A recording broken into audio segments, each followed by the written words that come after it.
Speaking of recruiting, obviously, you've been following this whole process. The Division I committee just extended dead period to June 30th. What have you, based on the coaches that you've talked to at the club level and college level, what's been the overall response to that news? Yeah, I think it's like anything. It's been all over the map, of course. But I think the most important thing that I've seen first and foremost that I just like to say is that, the NCAA has reached out to every single coaches association across the country. So I have calls sometimes bi-monthly, sometimes monthly with every other executive director of various coaches associations. And there's times where different governing bodies will make decisions and not really like involve the coaches or the coaching association. And I give a lot of credit to the NCAA specifically, because they've reached out to all the coaches associations and says, hey, what does your sport think in general? Of course, not everyone's going to agree, but in general, how do you feel?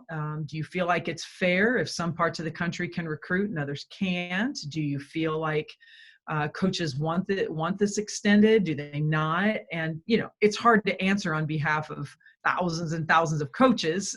And obviously this is a Division I specific question with the dead period.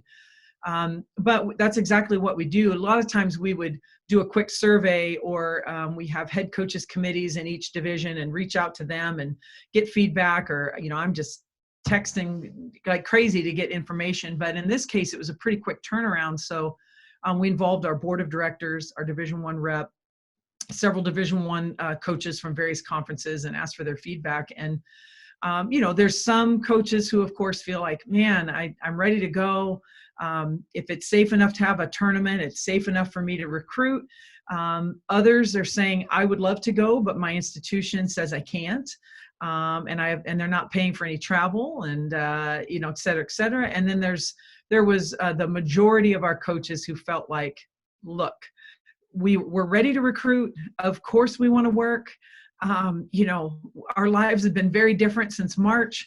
We're ready to roll, but with so many different restrictions across the country, how can we possibly ask youth and their parents and then college coaches to fly all over the country, or take trains, or get in the Right. transportation system, go to a different part of the country, which may or may not be more open or not, and then go back home to your part of the country and think that's okay. So I will say the majority of our coaches were in favor of extending the dead period, simply for those reasons, safety reasons. Of course they want to recruit, and of course they want to play.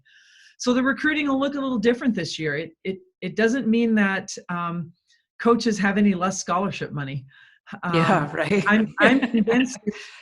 I've always said this as a coach too. If the rules stated you had 1 month to recruit, that's it. Like 1 month, morning, noon, and night, 1 month.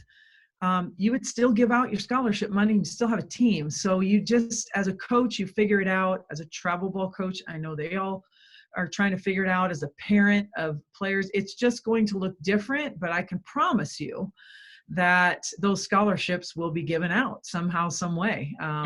We'll all figure it out together. So, the good news for junior college coaches and NAI coaches, Division III coaches, if their institutions allow and if their state allows, they can go off campus and recruit. Division II is in a quiet period where they're on campus only. They certainly recruit a little more regionally. That's why that rule came out. Obviously, Division I does recruit pretty consistently nationally. So that's why the dead period was extended. But I still think there's plenty of time to make it happen. Oddly enough, I just got another request from the NCAA today, and I just sent out to different groups along with the same group of, they're asking what our association and coaches feel about extending it further. Yeah.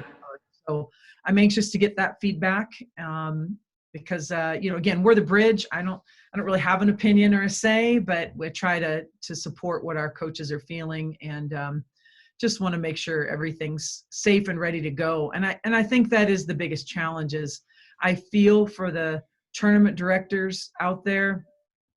There's so many governing bodies, as you know, and so many organizations, and they're all trying the best they can to, open up youth sports for a variety of reasons, and also for their livelihood, and just what they do, and they do well. Right. So Mm-hmm. Just trying to find that balance of, here we go, let's put our foot on the gas, and then let's making sure that we don't, go backwards in this whole pandemic. So I do feel like the scholarships will be given, and the teams will be filled. Like Division III doesn't have athletic scholarships; they have academic. I mean, everybody will figure it out. It'll Mm-hmm. just look very different this year.